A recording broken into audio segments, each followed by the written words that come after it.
Short battery life is a common complaint among most smartphone users, but all that is set to change with a new phone that promises 50 whole days of battery life. It is tech. Please don't forget to hit subscribe, followed by the bell. So Energizer, the popular battery company, have decided it's time to enter the smartphone market with a range of 3 different devices. The most notable is of course the P18K Pop, a device built solely for battery life. Of course, the first thing to say about this device is that it's huge. It literally looks like a brick and is thicker than 3 smartphones stacked on top of each other, coming in at 28mm thick. The reason for its huge size, however, is to make room for a whopping 18,000 mAh battery capacity made up of 3 6,000 mAh cells. It's also very heavy, coming in at 472 grams. Another great feature of the phone though is that it does allow reverse charging, meaning you can use it to charge your other electronics and could be very handy at times. The phone was shown off at Mobile World Congress, and it's worth pointing out, although it's under the Energizer brand, the range of phones are actually made by Avenir Telecom, a French device maker licensing out the Energizer name for its phones.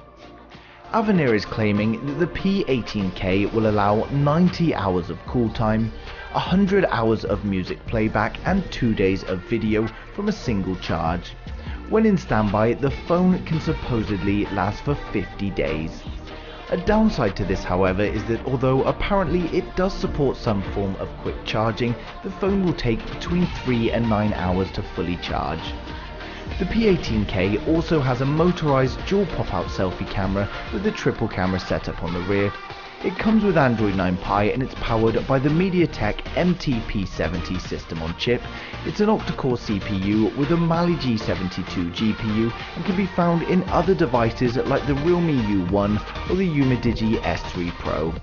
It comes with 6GB of RAM and 128GB storage, and even has support for microSD. For those that care less about looks and more about battery life, then this could definitely be a good option. The main downside here though is the price. The phone is expected to go on sale at a price of €600, which is about $682, so you're paying quite a bit extra for this larger battery capacity. The other model they showed off was the U620S, which is similar specs but has a much lower capacity of 3,200 mAh and a much cheaper price tag as well at $299. Everything else appears to be the same, so you're actually paying half the price for the same specs, but of course a much smaller battery. Given that this is a mid-range device and it's priced much more competitively, I think it may do well. Finally, they showed off a foldable device which they promise will be much cheaper than Samsung and Huawei's offerings, but at the same time it also looks a lot cheaper and less impressive. While not such an impressive look on the rear, it could be a useful device for some, however. It reportedly has an 8.1-inch display on the back with a resolution of 1536 by 2048, and it's actually powered by the Snapdragon 855, so a more powerful system on chip in comparison to their other 2 devices. It's rumoured to be coming with 8GB of RAM, 256 storage with microSD card support as well, and it's reported to come with Android 9 Pie and a 10,000 mAh battery. All in all though, it's nice to see such a wide range from Energizer, and it will be interesting to see just how they perform in the market. The smaller device I think will do well, but I'm not sure about their brick-like P18K. How many people out there need a phone with that much capacity? In terms of their folding device, I don't see much hope for that.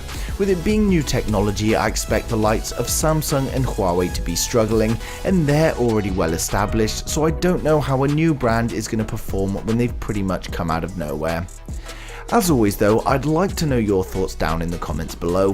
What do you think of having a phone with this much battery capacity? Do you think it's worth having such a brick if it doesn't have to be charged as often? And also, what are your thoughts on the other 2 in the range? But thank you for watching the video, and please don't forget to like, share and subscribe to the channel.